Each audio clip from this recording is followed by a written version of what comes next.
Hello and welcome to tonight's live stream. Tonight it's question time, a chance for you to ask me any question you like regarding games development, Unreal Engine or anything you like at all.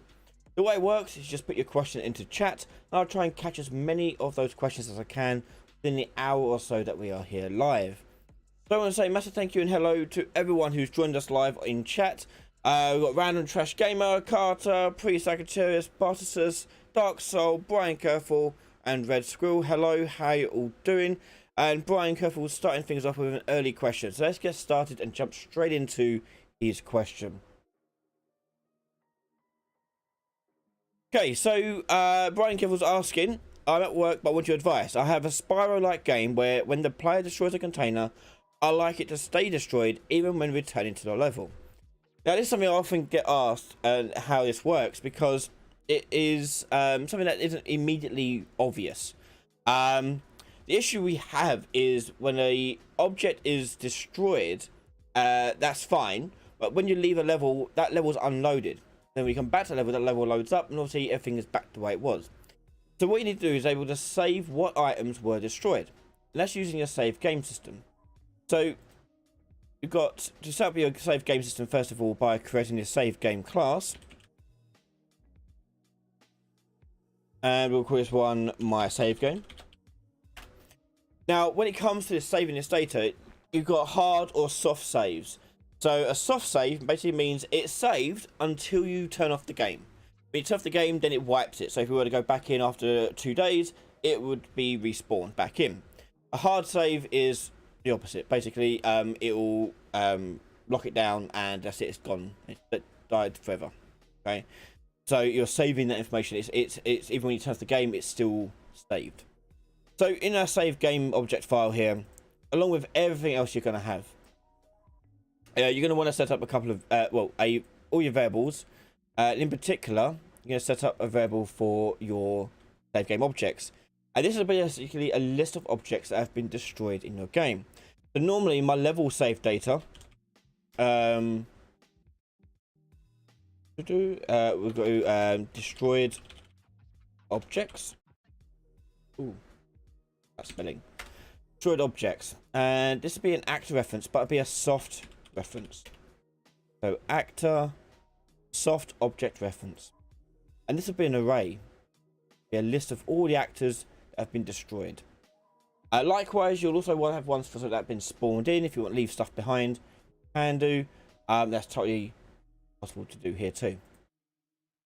Now I'm going to rename the save game file just to reiterate how this works. Okay, so we're going to call this one level save data, and this level save data is a template for all your levels are going to use to save the information. They're all going to know which actors have been destroyed in their levels, but first of all we also want to know what level this save data belongs to. So I'm going to go into here and do level name, and that's going to be a string. Okay. So when we are basically the way it works is every level will have an associated save game file as well, because each level is going to be saving different items.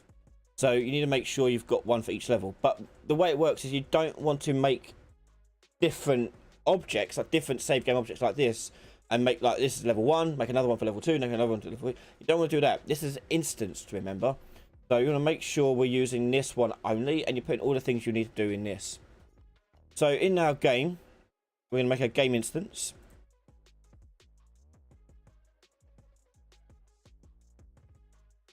And we'll put my game instance. And in here, we'll tell it to use our game instance. So go maps and modes, and down the bottom here, game instance set to my game instance. Okay, so what we're going to be doing is telling our game instance to load up our level save data, depending on what level we're in. So my game instance, not my game instance, sorry. Yeah. In a game mode, go to our game mode. Yeah. Okay, and on begin play of our game mode is when we're going to do this setup. So in here, we're going to does save game exist?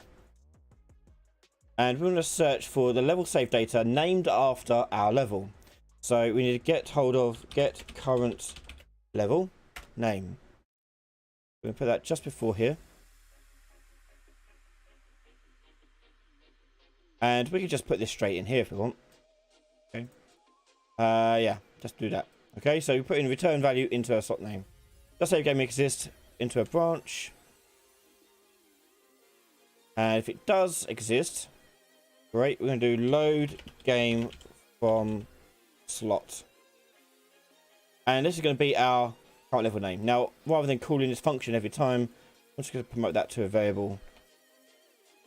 So it's there. Keep doing it again and again.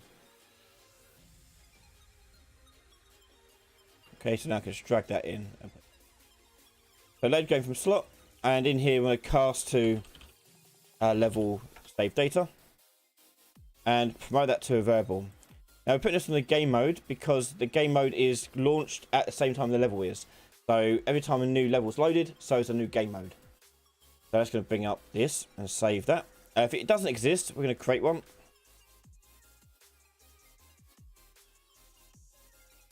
Level save data. And we're going to promote that to this same variable. Okay. Now we do have that variable on there just in case we want to refer it later on. We're just going to drag out and do set level name, and we'll just promote that straight away.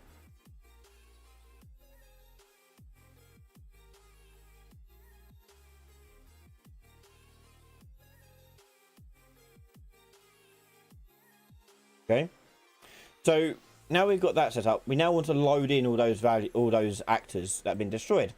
So from my level save data, I can drag out from here and get my destroyed actors. Or destroyed objects, rather. Get destroyed objects.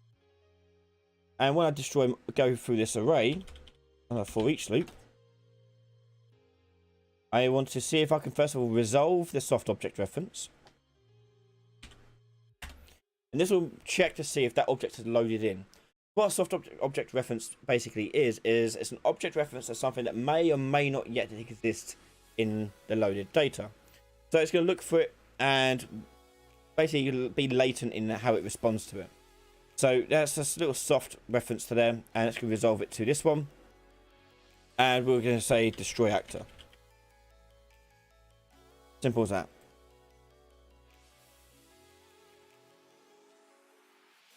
Okay. Right.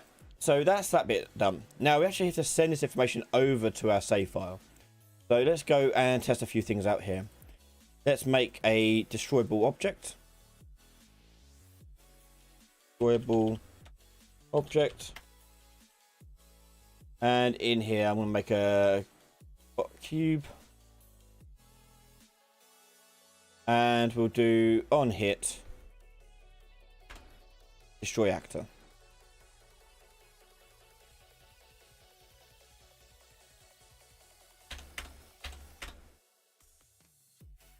Okay, so that should destroy itself when we bump into it. Let's just test that out before we work out the saving bit. Okay, good. Okay, so we got that there.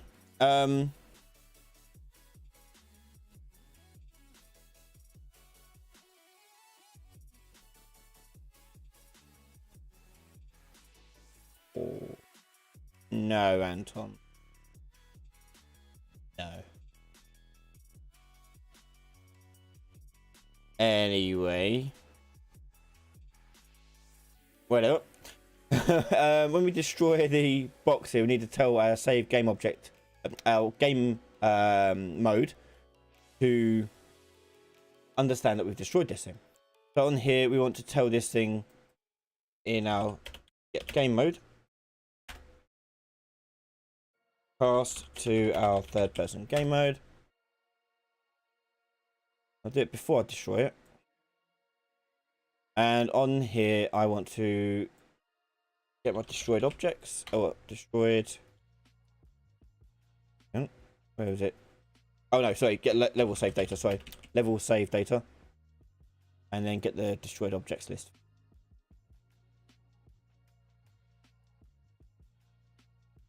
And with that list there, I'm going to add this actor here. I'm going to put in self.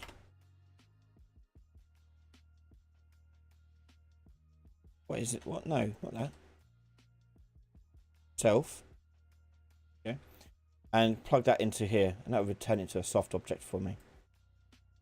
Plug this in, and then destroy actor at the end here, like so. So when we destroy it, we are telling our game modes reference to our level save data that we're going to add it to that list of destroyed actors, and then destroy this actor. Now when it does that, we need to make sure we are saving the game. So what we're going to do is when I leave the level, I'm going to make sure I do that save game. Very important. So before we can test this out, I need to actually make a different level. So what I'm going to do is I'm going to duplicate this one. Brilliant. Yep, third person map 2.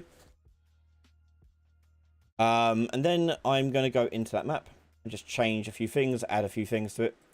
So this one will add a few boxes to it.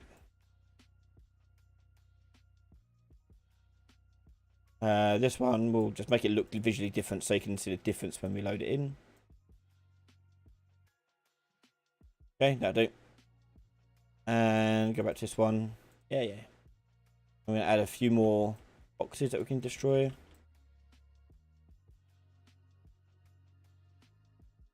Okay, so I need to be able to go to the other level. So if I go to my player character,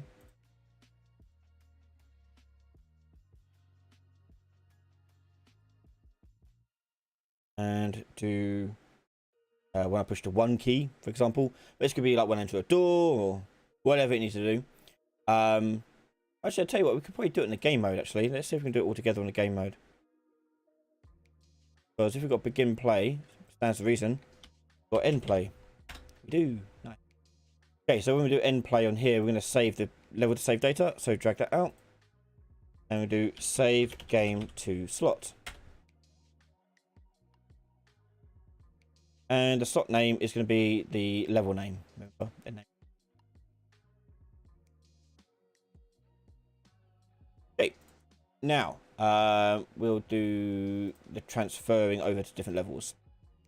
Player character again. We're going to push the 1 key. We're going to do open level by object reference. And I'll just choose my third person map 2. File and save. Right, so in theory this should work. So I'm in my first level and I'll bump into this one and destroy this one. I'll hit 1 key to go to the other level. Okay, we're in this level now. I'll bump into this one here and this one at the back here. Okay. Right, so if I quit the game now and hit play, you see that first box is still gone. It's saved, that box has disappeared. And if I go to the next level, you see it saved those ones as well. So now we've got it saving different levels at different times. And if I was to look at my save files for this, so let's go and look at that. We're going to show an explorer. And we'll go up to a project folder, into saved, save games. You'll see our 2 map files have been saved. Now this works exactly the same way for spawning actors into our scene too. So if you want to spawn them, you want it to be a map rather than an array, because you will need to know what actor class or what actor class it is you're spawning, and also their transform of where they're going. So it's exactly the same sort of thing there too. Okay. But yeah, check it out. Hopefully that helps you out. I've done this in another video series before, but hopefully that's a nice refresher for you, Brian. Okay, next question we've got. Red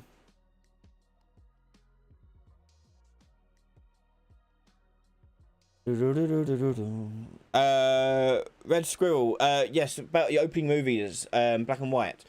I don't know for certain why they would be coming out black and white if they're not originally black and white. The only thing I can think of is the file format and or the maybe resolution's not supported, or maybe it's a different color range on it. I don't know for certain. I've never encountered it personally, but I can't say exactly why that'd be the case. But I'll keep looking into it. Next question.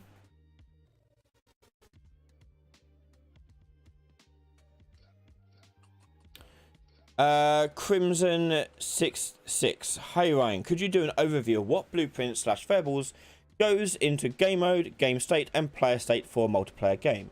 Sure. So a game mode is, well, first of all, let's separate them out and talk about what each one is placed in. So I'll use a visual aid. Okay, so we've got game mode, game state, and player state. Okay, so the game mode is server only.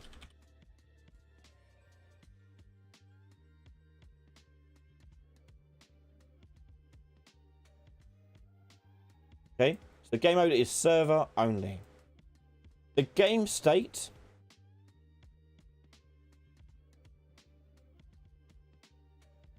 is there is only one.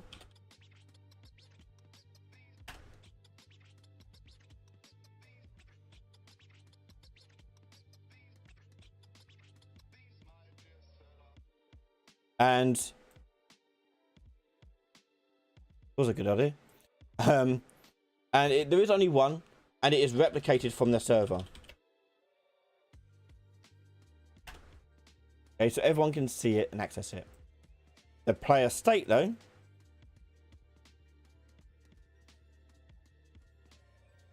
everyone has one. Clients included. And what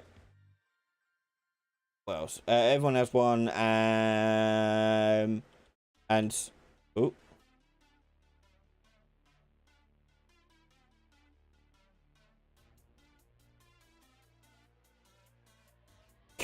this was a good idea. Everyone has one, and the server sees all of them.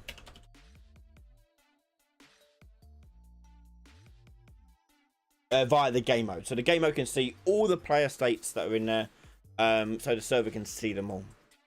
Now, as for what goes into each one as information wise, the player state is, let's say a deathmatch type game. The player state is going to score, keep track of my individual score and other stats too. So every kill I get is being recorded on the player state. Every death I get gets recorded on player state, and all that information. Okay. The game state will collate all the player state information up by the server. The server will collect all that information up from all different player states and put them onto the game state.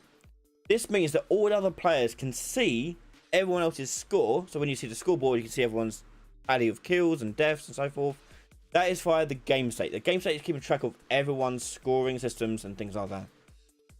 Then the game mode is keeping track of who's winning, if anyone's won and if anyone's lost yet. The game mode is all about the flow of the game.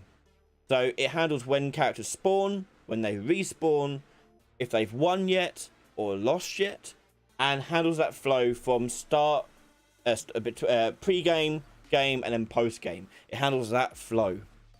And the server's the only one that has access to this. So if the player needs to check to see if anyone's won, they're not checking. The server's checking, and then it tells everyone else. It trickles down. It says to everyone, hey, things are different, and someone's won. So let's say I score a kill, okay? My kill is going to be added to the player state. That player state is then going to say, hey, replicate that across and say to the game state that, the game state is then going to fetch that and see all the kills from each player state and put them all together in a table. And then the game mode is going to look at the game state and see if that table has reached a certain threshold for the final score. And so in the multiplayer context, that's kind of the breakdown of those various things. The game mode handles the rules of the game. The game state is keeping track of the whole game's data, information, such as score. And the player state is handling their individual player states. Are player states also replicated from the server? Yes, sorry, they are also replicated from server to client. Yes. Sorry, I forgot to copy that over.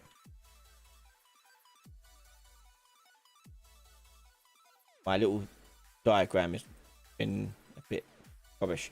But yes, they also replicate from server. Okay. Yeah, but the player state, the difference with the player state though is that the player who's playing it owns the player state, so they can also communicate to and from the server version, which then can go to the game state. Okay.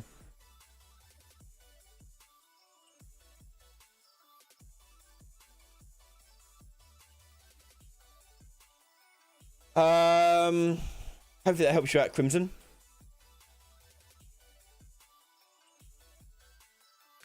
Vinny Guerrero. Hey Ryan, quick question. Is there any other way to do motion warping if not with Epic's plugin? It's still in beta, right? Yep, so far that's the only way I know you could do motion warping. It's damn cool. Do check it out. I want to do a video on it really. But yes, you have to enable it first of all in the plugins. It's still in beta, experimental as far as I'm aware, but it seems to work just fine. I haven't had any issues with it. But yeah, definitely check it out. Dark Soul 1392 is a player controller not used in networking or game instance or player instance. The player controller is assigned to each player that joins a multiplayer game. So every player has a player controller assigned to them. The server knows about all the player controllers. In your game, you have only one player controller, and that's your one.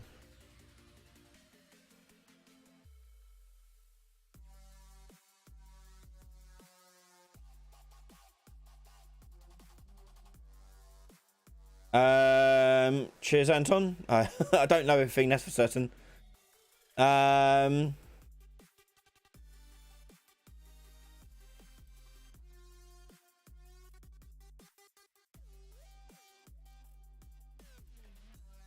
Tobias, can you show how to add items to a scroll box when you're at the bottom?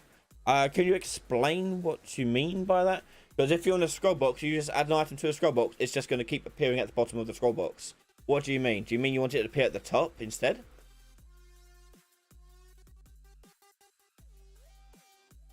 Soy's MC, could you make a tutorial about how to use object wildcards in casting on your channel? Okay, so what you're referring to is this.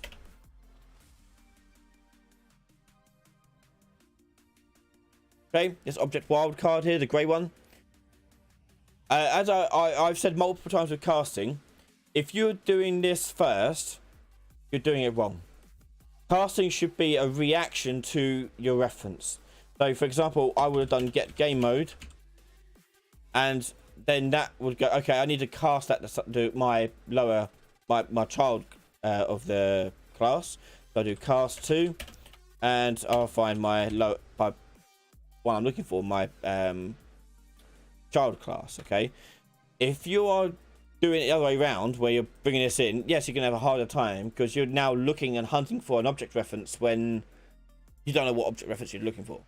Okay, so it's a reaction to a pin you've got. If you've got a pin which is referring to a parent function, a parent class, sorry.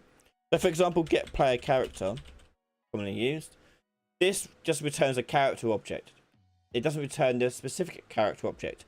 Like, for example, third person character, this object here is a parent class of character. So yes, this will return this class.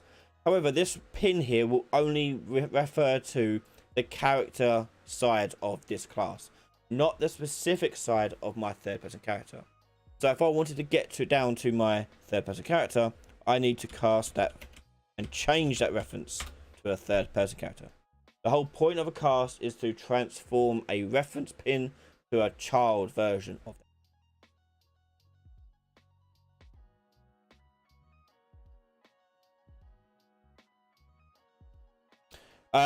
Brian, are there any risks updating a project from 4.27 to 5?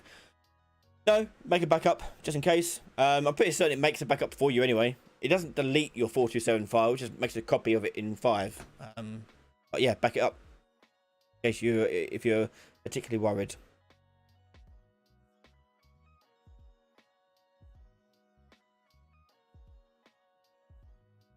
October Art 1 level state questions. After doing 2 of your tutorials, I find that sometimes moving back and forth between levels, sometimes the objects are there, and sometimes they're gone again. Delay issue. Yeah, it won't be anything.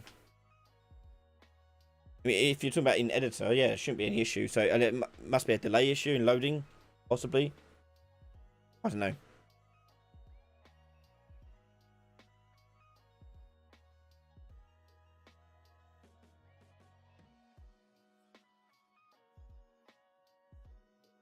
The bias. I mean, when you're in Instagram and when you're at the bottom, new posts are going to be loaded like this.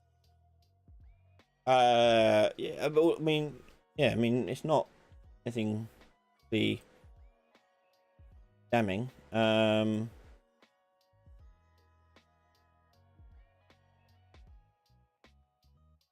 if you're making a feed for Scrollbox,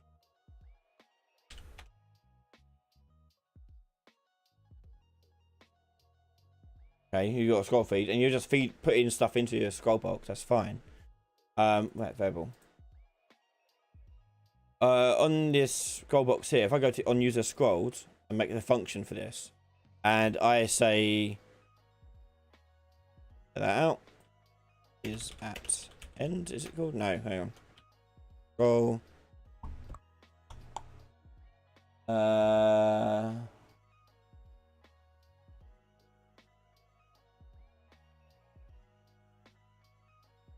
Get scroll offset of end.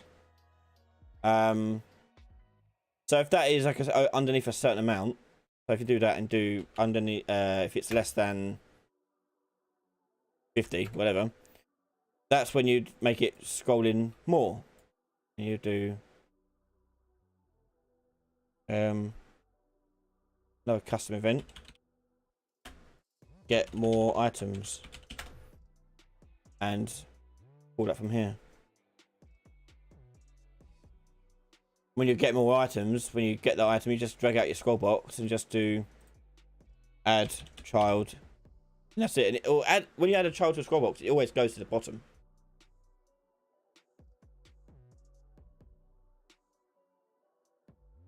Matt, are AI trees expensive? When I get 40 to 50 actors chasing my player, my FPS drops significantly. Thanks for tutorials. I mean, relatively, no, they're not expensive.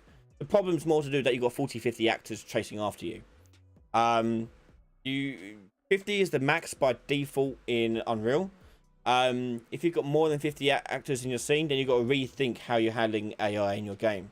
So you find a lot of games that handle many actors, like over 50 actors on the screen at one time, who are actively AI, have very custom code to handle this, which is highly optimized. Most games, you don't ever see more than anywhere near that. Because typically when AI is outside of your range of view, you have it turned off. Yeah, you don't have AI roaming around all the time. You just turn off the AI. You only turn it on when you come near them, when they're relevant. So it doesn't. So that shouldn't be an issue whatsoever. But yeah, it's more to do that you got the number that you got in there. If you have that many in there. I mean, I can't imagine why you'd have that many. If you're doing like a crazy like AI scene of enemy actors in a big battle, for example, like an RTS, you'd may want to change that down. So and can think about workarounds. One workaround is that you don't have a single character as AI, but you have a squadron as AI. One is moving around, the others are just are part of that person's artwork, for example. But I say a lot of those games that do have crazy amount of AI running around on the screen in one turn at one time are using some custom stuff.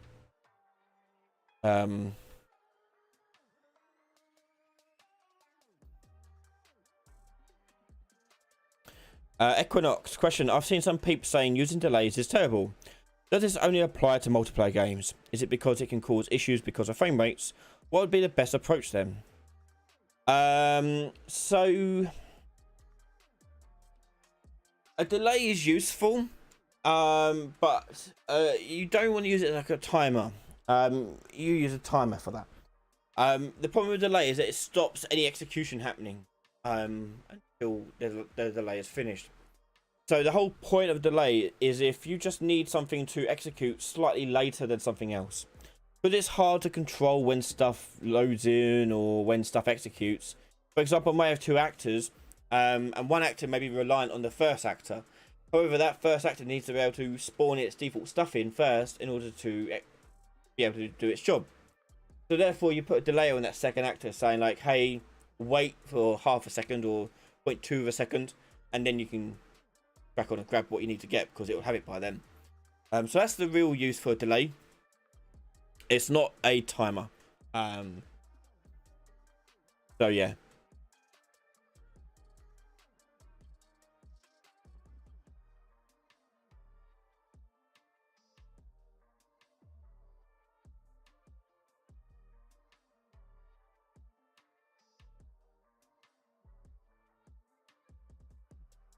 Could you remake just for fun Instagram? And yes, with online features. Probably not. No, probably not. But it works like this.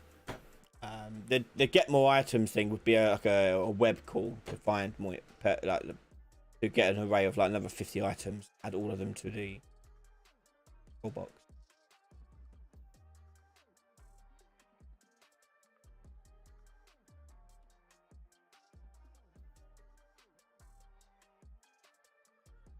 For muzzle, hi Ryan. I currently stuck on behavior trees. I have buildings which reduces the NPC's hunger. How do I let an NPC walk to an array of actors inside a behavior tree? Walk to an array of actors. An array of what actors? Obviously you need to make your own custom move to animation, move to task. I'm not going to go through the whole process of creating the whole behavior tree, so I'll just show you the task template. They're doing it. PT task, base, move to array. Obviously, it can't move to the whole array because the whole array is too many. It needs to only go to one of them. But maybe you want to go inside of it and pick a random point in that array.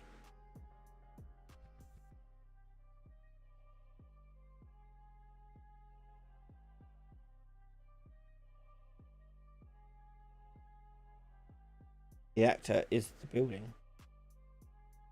Yeah.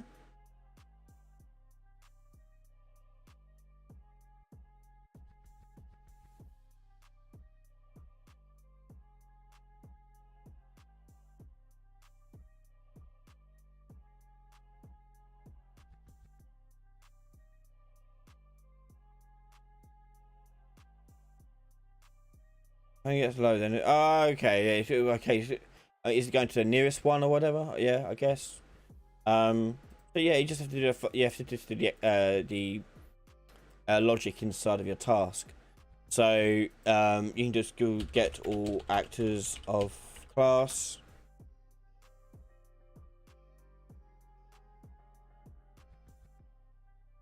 You can promote that to a variable if you want. And then you do a find distance to which one you want to go to if you want to do a whole distance check thing. I like to do the whole thing because I've got a video on that on my channel. You can check it out. But let's just do a random one from there. And then you do the move to.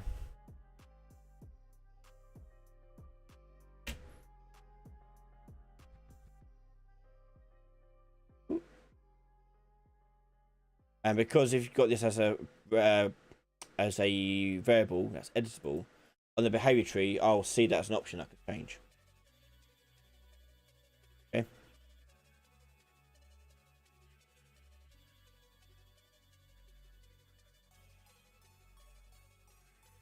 Red squirrel. Hitting escape should make the game go back to menu. It closes it. Wasn't that changed in UE5? No. Tip, by the way, for that while we're in development.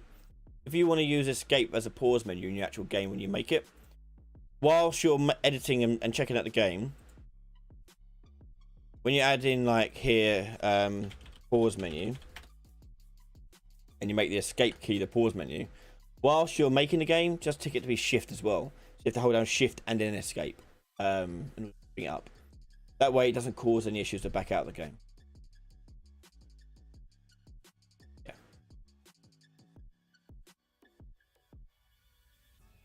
Or test it in standalone. Tobias, what time is it currently in your home? I'm always asking this when I watch an English speaker YouTuber. It is currently 20 to 10 evening.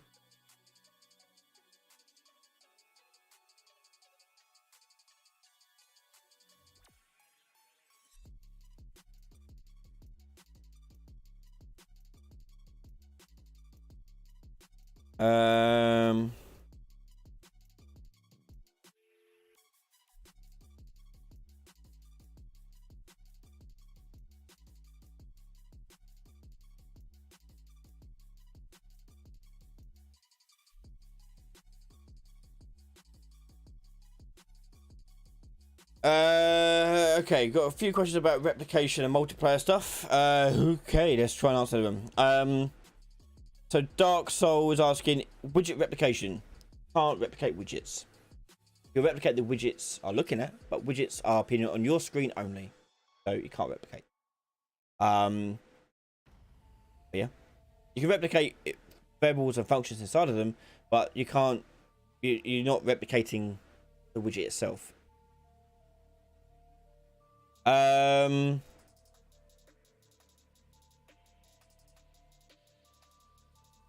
Robin Dale is does BP replicate anything inside, even if what is inside, like a decal, does not normally replicate?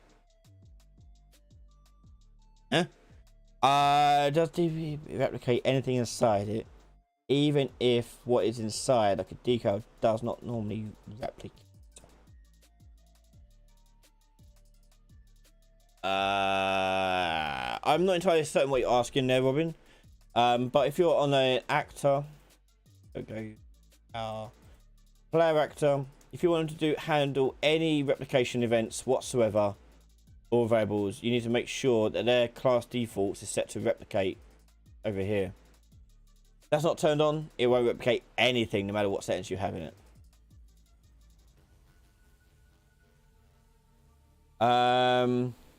Question: can I create a mobile multiplayer game in UE5 with multiplayer with blueprints, AWS plugin? You can do it UE4 2.7, but I don't know about UE5. I can't say for certain, but I imagine so is a yes.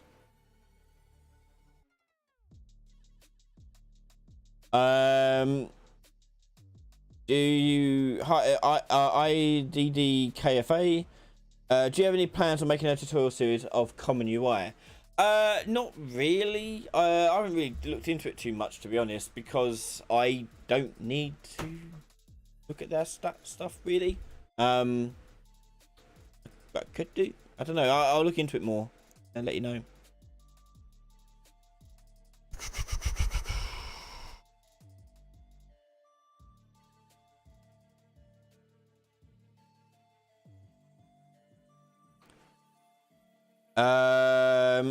Vinny Guerrero, do you have any tutorial on realistic setup for Ragdoll physics skeleton? What do you mean by setup? Do you mean setting up the collisions for it, or just turning it on? Let me know. Tobias, can you make us some tutorials on how to get data from online databases like for Instagram? Well, you won't be able to do anything like that for Instagram, because Instagram, you need access to the APIs, and unless you apply to Meta for that information, they're not going to give it to you. So if you're hoping to get something from Instagram and pass it through into your game, it's not going to work. Now you can, I don't know about Instagram, but I know WhatsApp. You can apply to have access to the API as a business reason, so you're building stuff for it, but you have to have a damn good reason, and they don't let anyone to do it.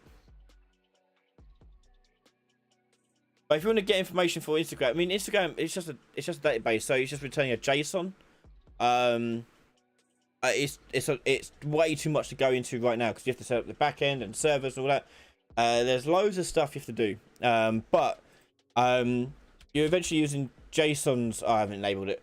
There's a JSON plugin you want to turn on, and JSON is basically a wrapper of variables, actually a load of strings variables that you may want to use to pass information across from server to client. And when you're accessing this information on Instagram, whatever, it's downloading all that JSON data to your client device, phone, and then filtering through it. That's the process. But obviously you have to set up the whole back-end system to support that. It's a lot of work. Hopefully you've got a good reason to do it, but you need a good, strong knowledge of server infrastructure, databases, and online storage.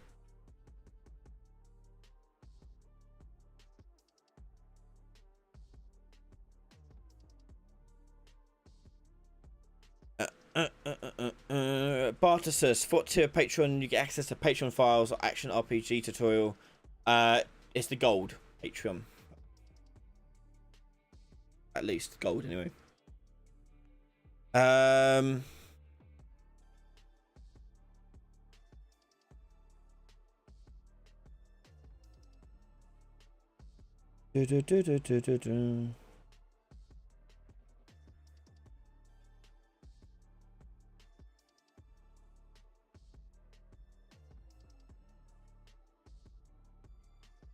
ZZ, love your tutorials. You're amazing. Love to see you out here chatting with the community. You are welcome. Ryan Lady, how can I set up a random attribute system so my sword would have more damage or give me more health? So this comes down to how you're handling your stat system in your game. Let's talk about a basic one. Okay, so in the variables here, we have basic stats for attack, stat, float, and we'll do a defense stat. I'm not going to go through the whole lot, but you have all the different stats you have in there like that. And in your equipment system, you want to gather that information from your sword, all that. I won't go through the whole equipment system because that's going to way too long. But I've got a whole series about that, and it includes stats in there. But to do the randomized generation of stats, you want to do well. There's a few things you can do. Okay, so let's say the player is storing on their inventory. They have equipment. Okay, inventory, whatever. For an example, and they have a name. Okay, it may be an array of names. Okay, and this will be all the equipment they have. Here's a little tip we can do. If you store, if we just do get name, get a copy of the name here. Blah blah blah blah. Blah. Let's say I want to then make a custom event. Actually, hang on. Go add new equipment. And let's say this equipment is going to generate the random stats. Okay, so we're going to do attack and defense. Okay, so what I recommend. Oh, and also what item it was. Item. So the item may refer to a database of all the items you may have in your game. But one thing you can do is you can append to your name and do something really cool with it. So to my item here, if I turn this to a string, and in there I'm going to do append. This is where I'm going to build my extra bits, my metadata. So on append here, I'm going to do question mark and then do ATK equals, and then add another pin and plug that into there. Then do another one. Question mark EEF equals, and another pin EF. I then want to add that back to my equipment inventory. Add there, and I'm going to add my string back to here like so. So it would look like sword question mark ATK equals whatever, question mark defense equals whatever. And it's all stored in my array here. Then when I want to read what information actually is, so I've got this information here and get the information from there. I'm going to do to string, and then I'm going to do a pass, and here I'm going to do is pass option. Oh, we have to pass parameter value.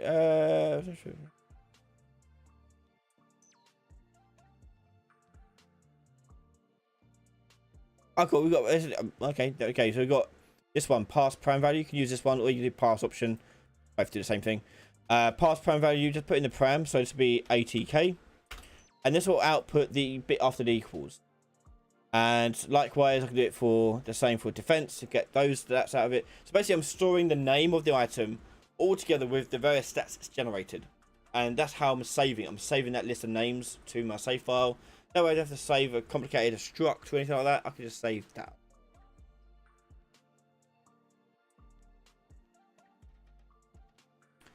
Brian, would you still consider Harvest Moon style tutorial series? Also, really appreciate this style of stream so much. Thank you. Thank you. You're welcome. First of all, yeah, I'd like to do like a farming type game. Always found them interesting. They're interesting little design challenges. They're generally not that complicated.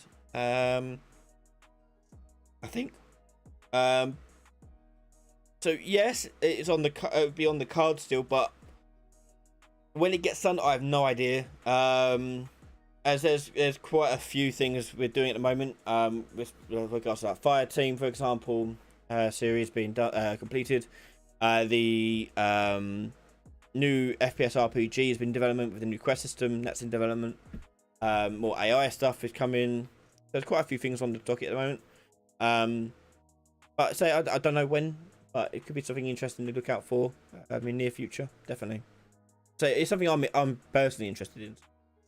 Yeah, it'd be good little challenge.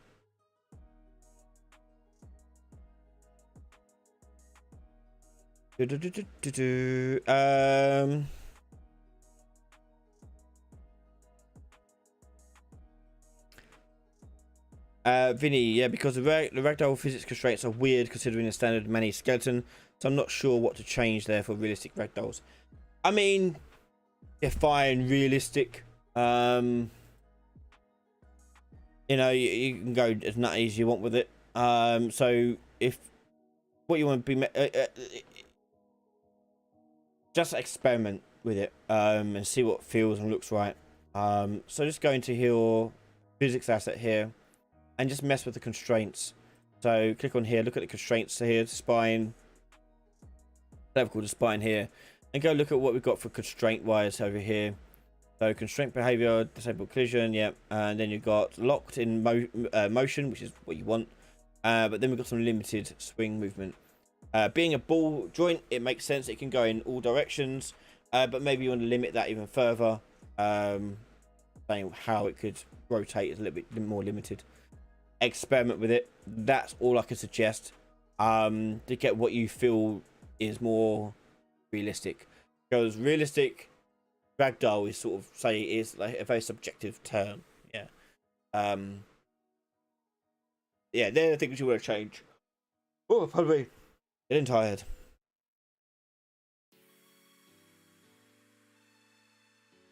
Sorry, just loaded messages on my phone.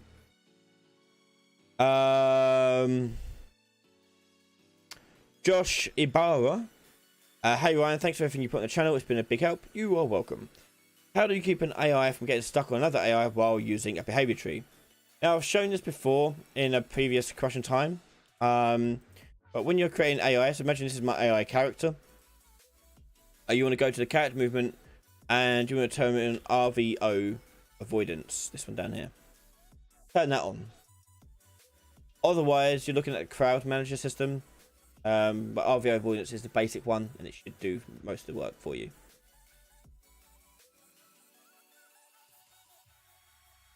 F3B. Oh, sorry. Hey Ryan, how are you? I'm tired, obviously. Yeah, but I'm okay, thank you.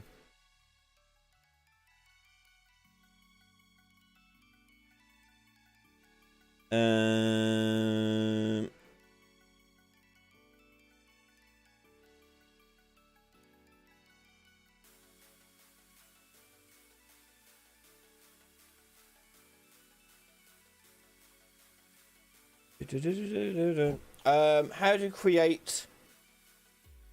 Wait, who was saying it? Crimson, how would you be able to show how to create a third-person character ability? For example, pressing 1 shows a ground targeter and shows the arc trajectory of what which they would jump on.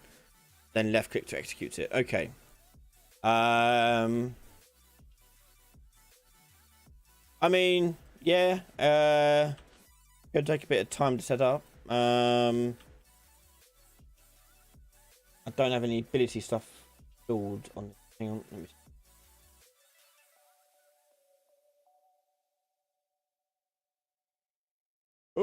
I can't stop yawning. Animations. What have I got in here that I can use?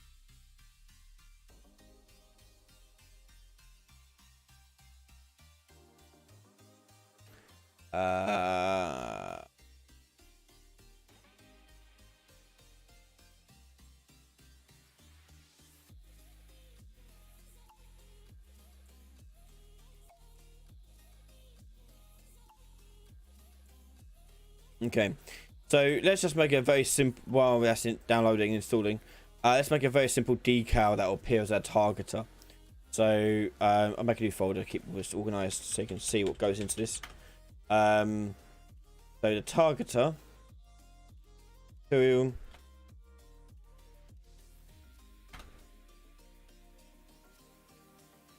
and in here I'm gonna do beer mask. It's gonna be a decal,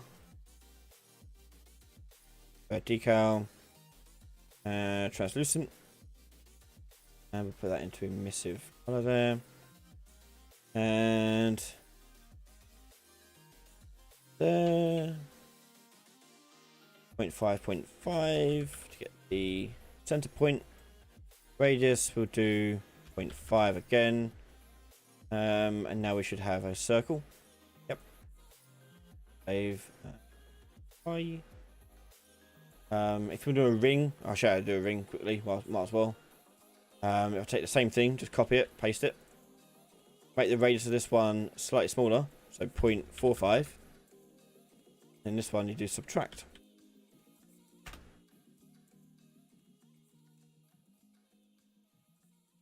You'll get a ring. Okay, so that's that. I'll put this in opacity as well. Okay. Save that. And then we'll do the targeter class. This is the thing that you've dragging around and seeing on the floor. Targeter. Add decal.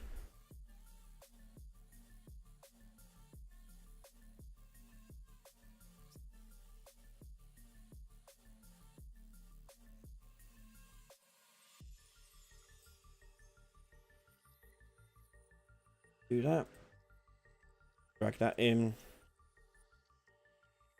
Okay, there's my targeter. Okay, so when I push 1, I'm going to spawn that and put that wherever I'm aiming, basically. So let's go to my player character. Go to the 1 key event. And when I push 1, I want to spawn actor from class. Be a targeter. Spawn transform. I'm going to split this, and now leave it. I can leave it like this. It's totally fine. Because what I want to do is I'm going to attach it to where my mouse is on where I'm currently looking. So we're going to do get no, not okay. Line trace. Actually no, let's promote to a variable. Current targeter. Okay, so the logic behind this is that you spawn the targeter, and then on a tick event you'll want to update its position based on wherever you're pointing. So we'll do that. Check if current targeter here is valid by doing convert the validated check. Get here, sorry. And then I'll do a line trace. By channel. Visibility, we can do the camera. Get player. Camera. Get Lacta location.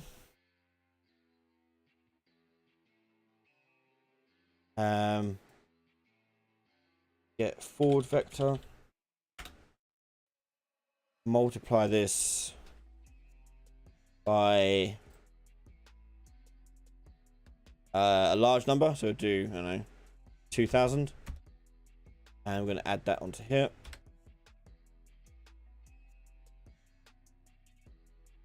Endpoint there. And then what we can do is, if this is the case and it's true, take out the out hit, break it open, and the location is where we're going to set our current targeter. Hit current targeter, set location, plug in that location there. It's constantly just moving around.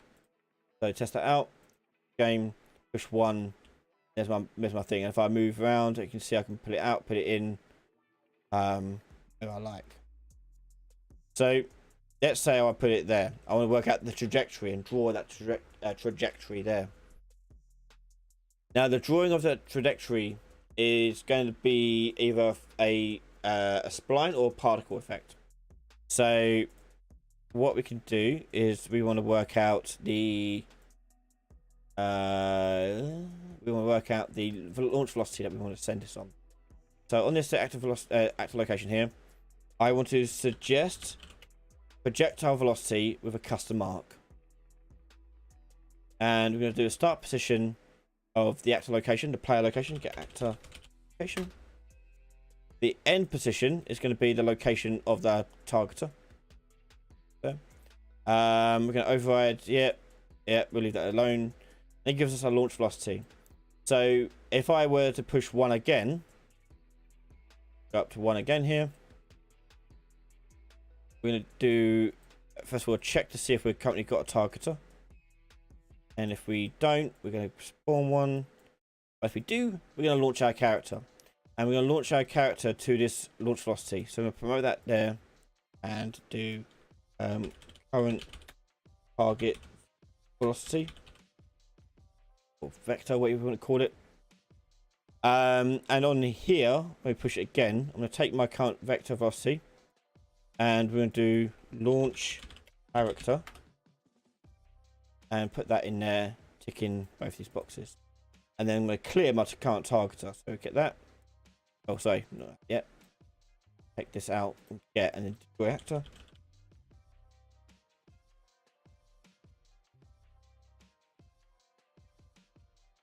Set it to be clear like this. So it should, in theory,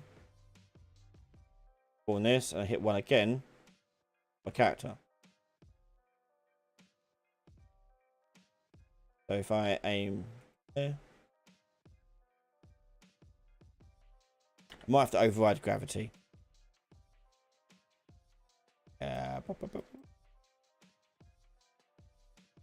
Override gravity.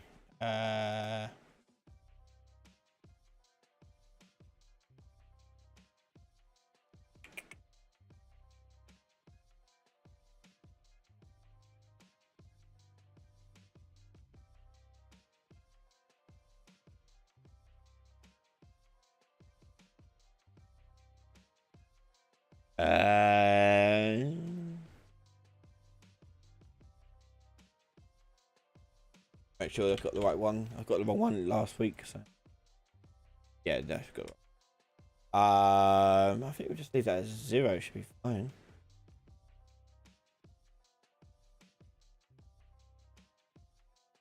Um, 0 to 1, where 0.5 is 0 is up. If I change it to 0.2, should be more up in the air. Oh, there you go. If I aim to go in between these two here. Yeah, cool, not bad. Okay, so it's close enough. So what we're going to do here is now make it so it spawns like a line over to it. And as I said, you can do it with an system or a spline. We're going to do an system. See if we can do that. Create an empty system for this. Targeter line. And in here we can do set, not set, what we're doing, add emitter, and this will be empty, and we'll do a emitter update here, spawn rate, and do a spawn rate of 5 per second. But I want to give these guys a velocity, so I'm going to go to add particle spawn, add velocity. This velocity will eventually be a variable, but let's just fix that issue first. Then we want to add gravity to it. So we go particle update, gravity force. And we can leave it like this. I think it should be okay. So on add velocity, we're going to go to the velocity node here, and we create a new user. I need to create a new user parameter. Hang on. Go to here, click new user parameter. We want vector, and rename it targeter or whatever. And then my velocity here will be set to that. So go here, targeter. Yeah. Okay, so that'll do. Then on my character here, where I am doing all this stuff, get the projectile velocity and get this out, I want to spawn a system on the count. Actually, we don't need target actually. No. I spawn target here. I'm going to spawn system attached. System is going to be target line. Attached two component is going to be my capsule component. Location, all that leave the same. Yep. Okay, cool. And we'll promote that to a variable. So now we've got the line, a separate system. So over here, when we take out our target line, we can then set parameter, and we'll set a vector parameter on it, which I think you just no, that's audio. Set vector parameter on.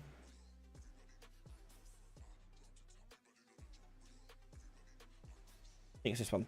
And then parameter name here, we'll put in targeter. Parameter value.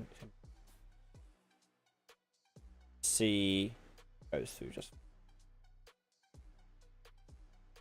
Yeah, so you can see little balls going over. Yeah.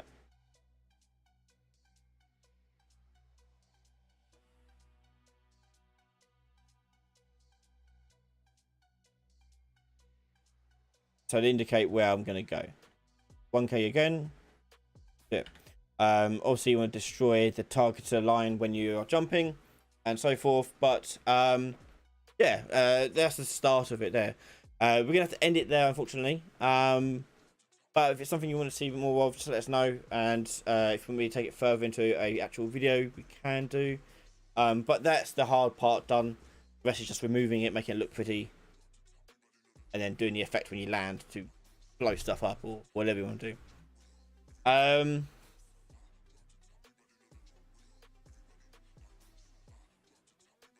Question from Equinox: what's the best approach for letting users change keys on action mappings?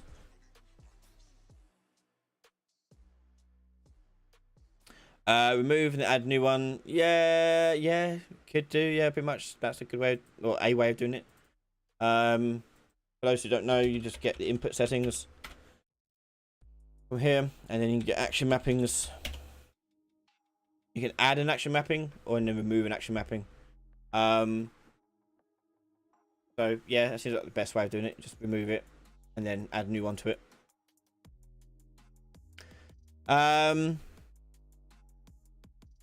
Last question.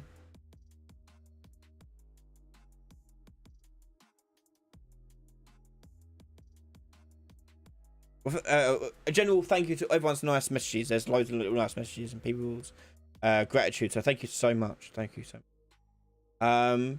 Okay, right, we'll call it there. Thank you again for watching us live tonight for question time. It's been a good show. Hopefully you enjoyed it.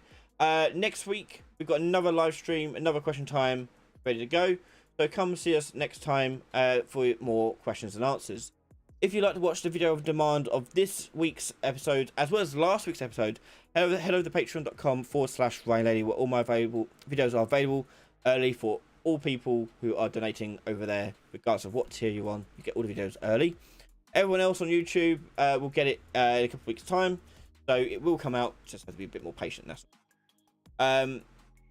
Yeah, just a reminder, this is the 5th year anniversary of our show coming up at the end of the month. And at the end of the month, you can look forward to an extra bonus length question time that is 3 hours long, as well as some other live streams and some other little fun things we'll be doing that week to celebrate the 5th year of the channel being alive. So thank you again for all your support. Thank you for subscribing to the channel. And if you're not yet subscribed, hit that subscribe channel button. It really does help out a lot.